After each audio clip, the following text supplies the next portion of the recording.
and information is late or inaccurate. Management recognized the need long ago for a mechanized means of processing all this information. They wanted an ideal mechanized system that would pick up information right at the source of activity with perfect accuracy, process it instantly, and then deliver the precise result desired, exactly where it was needed, when it was needed, in whatever form it was needed. Now, man wasn't able to build this ideal system immediately when he first saw he needed it. It had to evolve. In 1890, Dr. Herman Hollerith developed the method of storing information on punched cards. By the turn of the century, early key punch machines enabled clerks to transfer numerical information from original documents to punched cards which a machine could read. Other cards were stored in tub files until the information on them was needed for updating or processing. Then all the cards would be sorted mechanically in this old vertical sorter. The resulting total is on this early tabulator and written down by the machine operator. Though this equipment was fast and accurate in its time, it was very limited in function. No subtraction, multiplication, division, or alphabetic characters. So the users were anxious for an improved data processing technology. Thus, new technologies were developed during the first half of this century to provide faster, more flexible accounting and record-keeping machines, which were capable of performing information handling services for business. These machines, of course, were not computers. They were just fast, high-volume adding machines. In large organizations, these punched card systems required many machines, many operators, millions of punched cards, plus large amounts of floor space. Again, large users began asking for a new technology to process large volumes of transactions and to organize and present facts in a form they could use to better manage the business. Enter the computer and a new age. The Mark I, our first computer, was unveiled at Harvard University. It took another 10 years of development before the first production computer was installed at Monsanto in 1955. The first generation of computers that were installed from 1955 to 1960 were originally designed to do scientific and engineering jobs. Characteristically, they had slow information input and output performance, but their computing power was the marvel of the 1950s. Organizations with large volumes of commercial applications quickly adapted the scientific computers to do payrolls, invoices, and production control work. Once again, the users developed a need for a new technology. Why couldn't we have computers with fast information input and output for commercial applications? Fortunately, there were several major technological breakthroughs in the late 1950s. Transistors and printed circuits were developed, with their vastly improved speed and reliability over vacuum tubes and wires. A new automated process for manufacturing magnetic core memory devices made it possible for low-cost computer systems to efficiently sort thousands of records. Card input units, tape drives, and printers now could offer for the first time the speed and versatility needed by large commercial users. The combination of these advances brought about a second generation of computers in 1960 with the delivery of the 1401 system. This second computer generation, with its vast improvements in processing speed and capacity, made extensive use of tape input-output systems, especially for record-keeping jobs. Year-to-date records on tape could be read into or out of computers at the previously unheard-of rate of 41,000 characters per second. Besides speed of access, tape could store an enormous amount of information for its size in comparison with punched cards. A standard reel holds 2,400 feet of 1/2 inch wide tape and can contain data equivalent to about 400,000 fully punched cards, or 200 card boxes filled with punched cards. This single reel of customer billing records includes account numbers, names and addresses, previous and present readings, rate, accounts receivable amounts, including arrears, separated by gas and electricity, and the net and gross bill totals. The second generation made another breakthrough.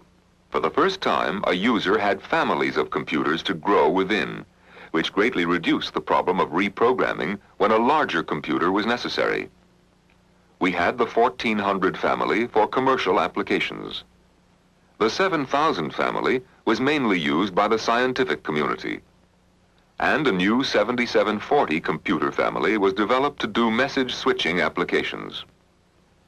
Now, what did all this advancing technology mean to a user of manual or punched card equipment in the early 1960s when he faced the decision of converting to the new tape-based computer systems?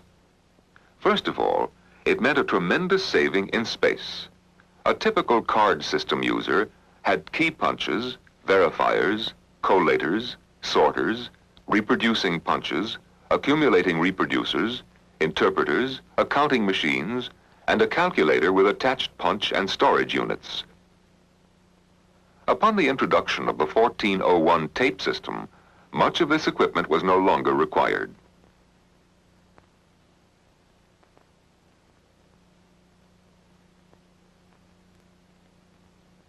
The former card system carried with it 46 drawers of advance cards, 23 drawers of accounts receivable, and 32 drawers of name and address cards, which the 1401 replaced with less than one rack of magnetic tape. The reduction of procedural steps is equally dramatic. Customer billing on the old card-based equipment involved 21 separate machine passes to produce the customer bill, the new advance card, and revenue analysis. The 1401 system did the same jobs in just 7 machine steps. But in spite of these tremendous increases in computer efficiency, the ideal mechanized system still had not arrived.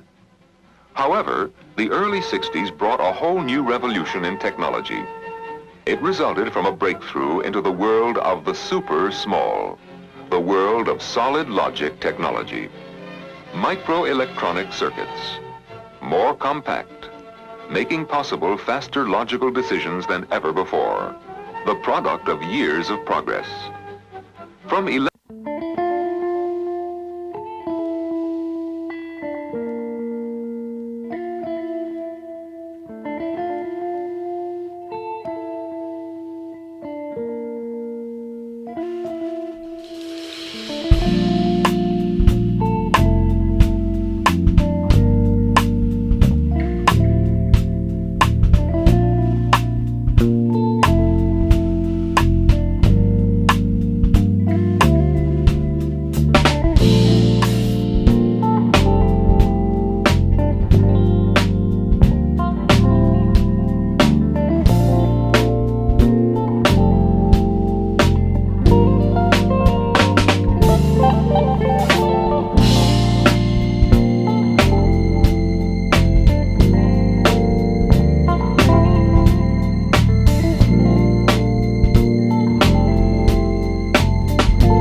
this new technology made it possible to meet the user's crucial needs.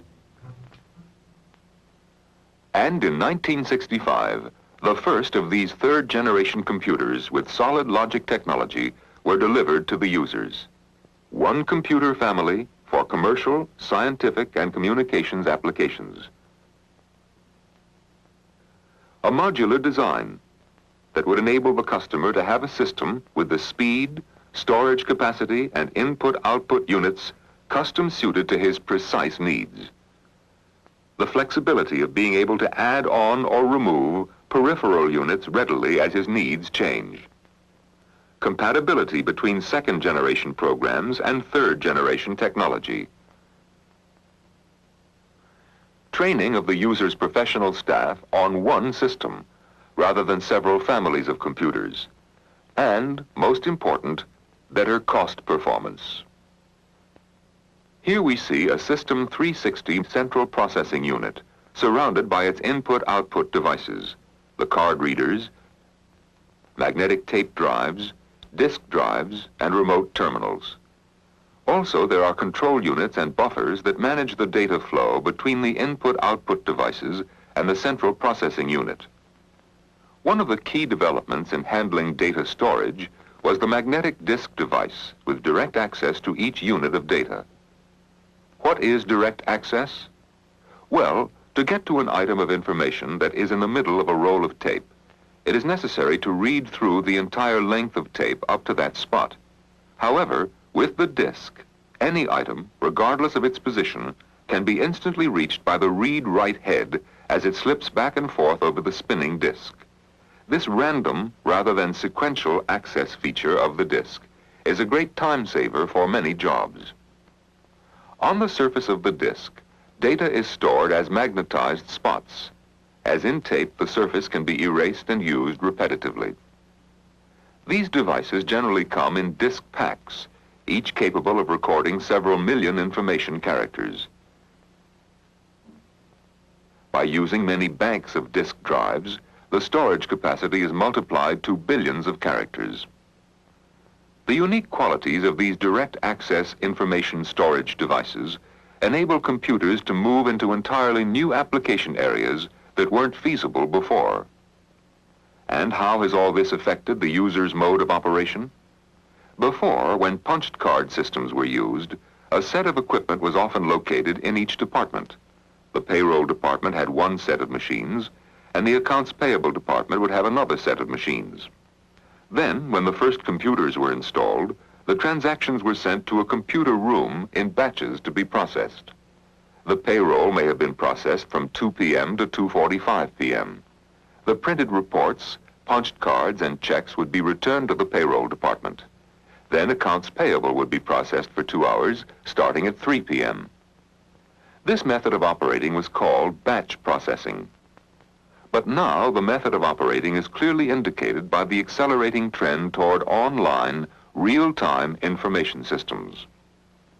Online terminals are devices through which a person communicates directly with a computer, either to give it information or to ask for and receive the results of a transaction.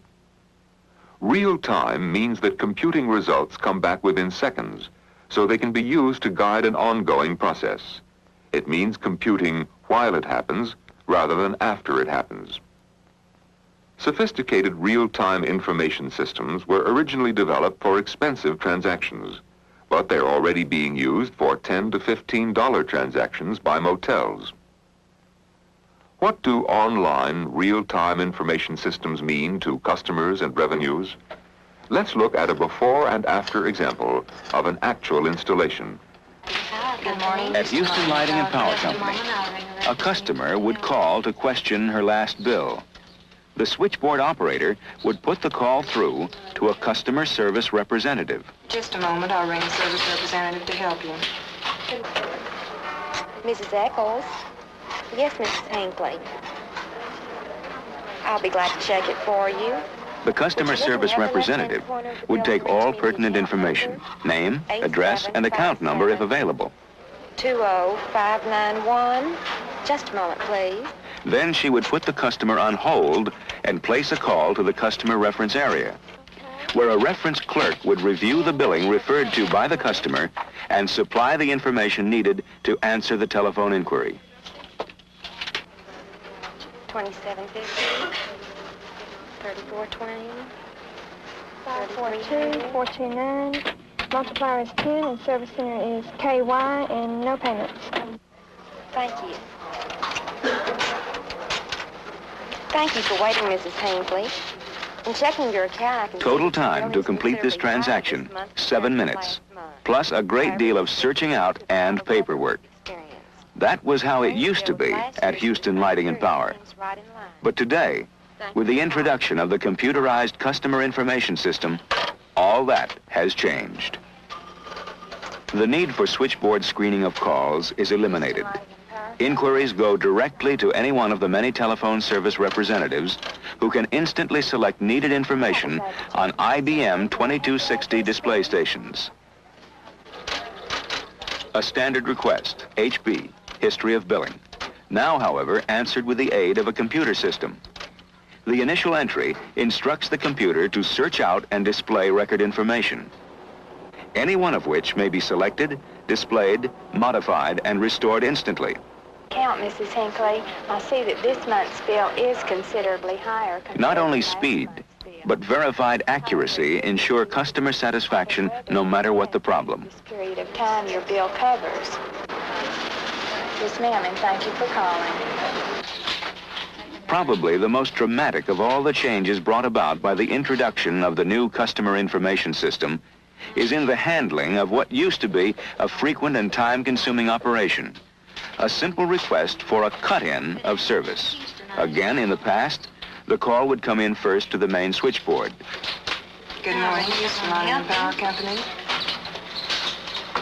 Just a moment, and I'll ring the service representative to help you. Mrs. Young, may I help you? The service representative in a different department would take down the information needed to make a normal connect order and put the customer on hold while she checked the records. Wait just a moment. Thank you.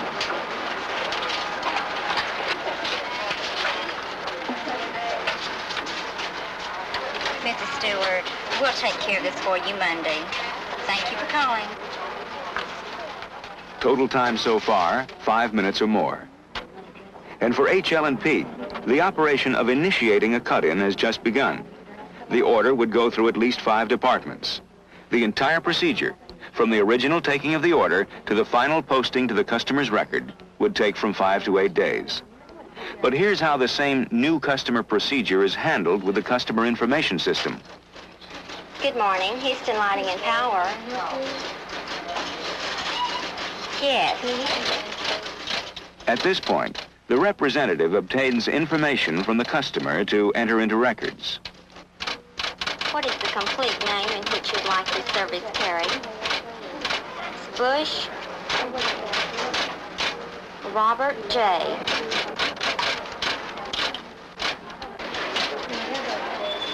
Miss Bush, your service will be connected today. Thank you very much for calling. And that's it. In less than 2 minutes, Mrs. Bush is assured of electric service the day she called for it. And because Mrs. Bush is a new resident of the Houston area, the system will also produce a Welcome to Houston letter.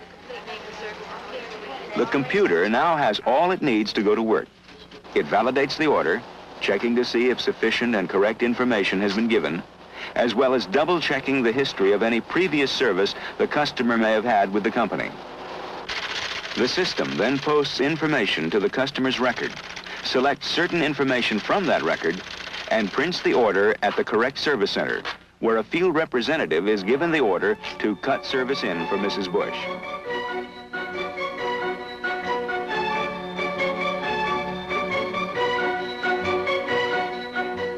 How fast is technology moving? In 1960, when the second generation computers became available, we still traveled on propeller aircraft. But by the end of the 1960s, we are using online airline reservation systems as well as jet transportation. Computer technology has moved so fast that the main memory of computers, which started with speeds in terms of hundredths of a second, now work in billionths of a second. In fact, research people are talking about picoseconds, and a picosecond is to a second as 1 second is to 300 centuries. Computers have become so fast internally that they must be operated by special programs called operating systems, which enable the simultaneous processing of many jobs. We already know that the 1970s will bring the superjet age of technology, and we are fast approaching the ideal information handling system we dreamed of many years ago. We in the IBM company face the same challenge as you do, the development of real-time information systems on a corporate-wide basis for the 1970s that will enable us to plan for and control our business in the future.